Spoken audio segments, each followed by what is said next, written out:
नमस्कार शेतकरी मित्रांनो, विजय सूर्यवंशी आमच्या युट्यूब चॅनलवर आपले सर्वांचे स्वागत। जे शेतकरी मित्र आमच्या चॅनलवर नवीन असतील त्यांनी प्रथम आमच्या चॅनलला सबस्क्राइब करून सपोर्ट करावा।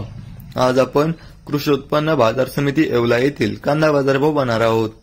येवला येथे उन्हाळ कांद्याची आवक झाली होती 9000 क्विंटलची।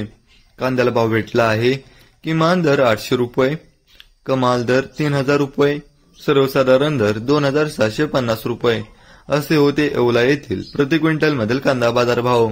असेच रोजचे कांदा बाजार भाव पाहण्यासाठी आमच्या चॅनलला सबस्क्राइब करा।